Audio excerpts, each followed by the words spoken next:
Bonjour, on va continuer ce cours pour ce dernier chapitre qui porte sur la cinétique régie par diffusion pure.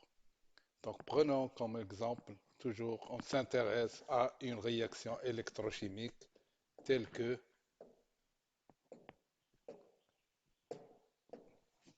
OX plus un électron, ça donne un rad. Vous savez que pour qu'il y ait une réaction chimique, il y a plusieurs phénomènes qui interviennent. Et principalement, on s'est intéressé à deux phénomènes, le phénomène de transfert de charge et le phénomène, on s'intéresse aujourd'hui au phénomène de transport de la matière que j'ai noté Tm. Vous savez, l'autre fois, on s'intéressait à l'équation de Wilhelm-Vormer dans le cas où le transfert de charge ou bien transfert électronique qui régit la vitesse, c'est-à-dire le phénomène le plus lent. Aujourd'hui, on va s'intéresser à un autre phénomène, c'est le transport de la matière. C'est lui qui régit cette fois-ci la, la, qui régit la vitesse de la réaction électrochimique par sa lenteur.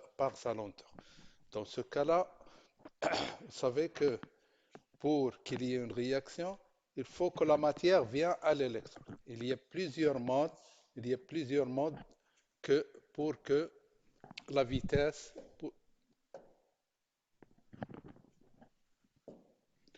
donc il y a plusieurs modes de transport de la matière de la solution vers l'électron. Ici, dans ce diapo-là, on a schématisé une réaction électrochimique. Là, c'est la solution et là, c'est l'électrode. Au niveau de l'électrode, il se passe plusieurs phénomènes, le phénomène d'absorption et principalement l'échange électronique ou bien l'échange de charge. Mais pour qu'il y ait un échange de charge, il faut que la matière vienne de la solution vers l'électron. Plusieurs modes sont mis en jeu. Premièrement, il y a trois modes, principalement trois modes de transport de la matière. Le premier mode, c'est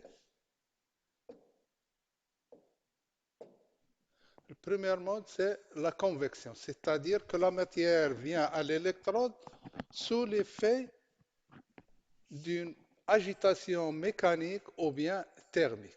Et ceci, on aura un déplacement d'un mouvement de fluide, c'est-à-dire un volume de la solution qui se déplace à une distance de l'électrode vers l'électrode.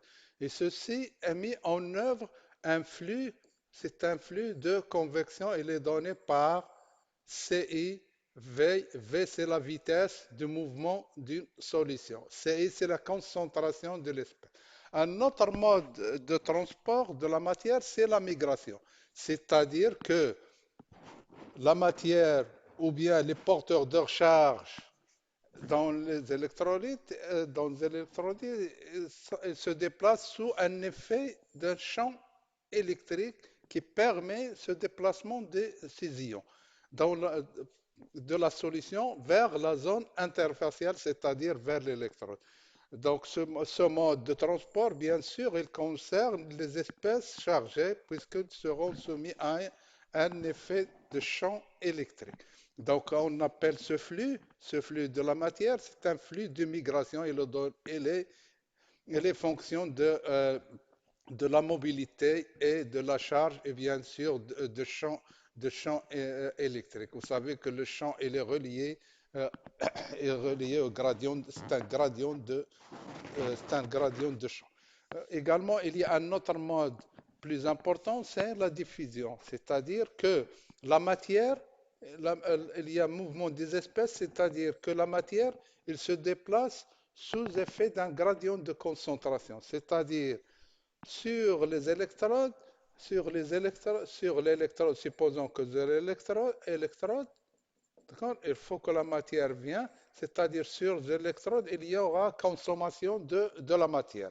Et pour approvisionner l'électrode, il faut que la matière vienne vers. Et quand on parle de mode de diffusion, c'est-à-dire sous effet de gradient de concentration. Puisqu'on consomme de la matière sur l'électrode, on aura une consommation, c'est-à-dire que la concentration diminue sur l'électrode. Et bien sûr, vous savez, dans la solution, il y a une grande concentration et par différence de concentration, on aura un gradient de concentration de milieu plus concentré vers le milieu plus concentré. Et ceci, on parlerait de phénomène de diffusion. Donc le flux total, bien sûr, donc le flux total Donc, le flux total, c'est-à-dire le flux de la diffusion, de la migration et de la convection. Bien sûr, nous, on va s'intéresser au flux de diffusion, c'est-à-dire on va travailler dans des conditions bien particulières, c'est-à-dire on va éliminer le flux de migration et le flux de convection. Pour éliminer le flux de migration, on travaille de convection, on travaille pour un effet de l'agitation. On travaille avec une forte agitation de la solution afin d'éliminer ou bien homogénéiser la solution tout au long de la solution. Et également, pour éliminer le flux de migration, on ajoute un électrolyte support indifférent, c'est-à-dire il ne participe pas à la réaction, mais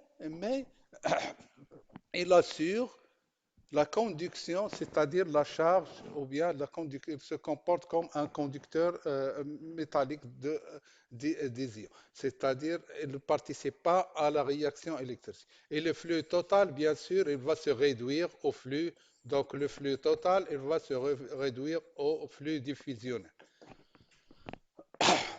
Bien sûr, regardez, quand on aura un déplacement de la matière, on va établir on va intégrer un profil de concentration, c'est-à-dire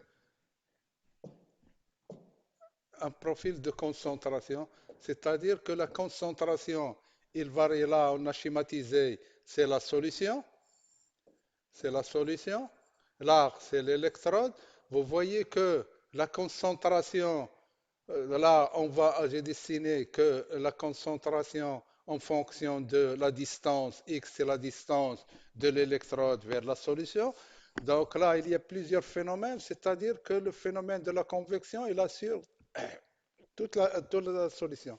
Également, le phénomène de migration, regardez, il y a une zone de diffusion, c'est la zone la plus proche de l'électrode. Regardez que la concentration, il diminue dans cette zone-là. Par exemple, si on part d'un oxydant, regardez l'oxydant en arrivant vers l'électrode, il va, pour se réduire, il va se diminuer. On aura, c'est-à-dire la concentration Cl, on a noté Cl, Cl, c'est la concentration à l'électrode,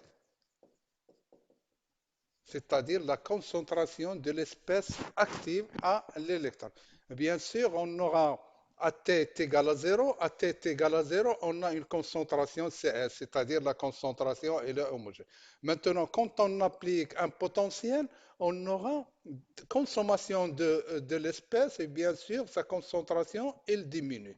Bien sûr, en contrepartie, on aura formation de réducteurs qui va se former, par exemple, Cl.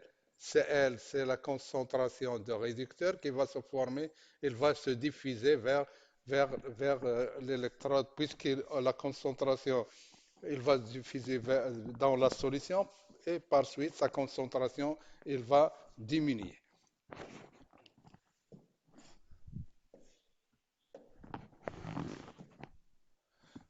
Bien sûr, maintenant, vous savez que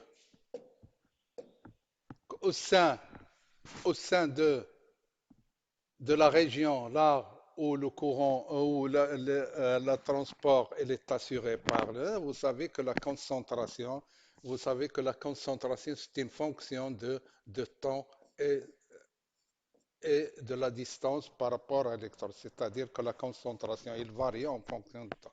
Et vous savez que le courant, globalement, il est donné par N, F, R, c'est la surface de l'électrode, et phi, c'est le flux à une distance, à un certain temps, et à une distance donnée de l'électrode. Vous voyez que cette expression de courant ou bien de la densité de courant, elle englobe la variation de la concentration, bien sûr, et l'échange électronique. Bien sûr, c'est le flux de substance à la distance x et à l'instant t.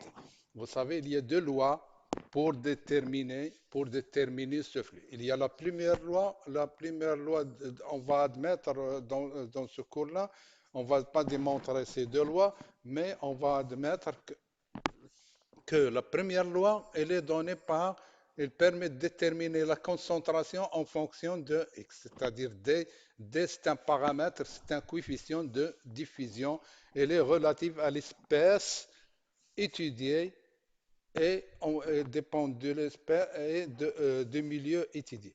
La deuxième loi également qu'on va faire intervenir, c'est la deuxième loi de Fick. Elle est donnée, elle permet de déterminer la concentration en fonction de temps. Vous voyez que c'est un dérivé seconde, donc il faut maintenant la combinaison de ces deux lois et la résolution de ces deux lois dans certaines conditions bien particulières, il permet de donner l'expression de courant. Mais c'est la résolution de ces deux lois, se fait dans des conditions bien particulières, dans des conditions initiales bien précises.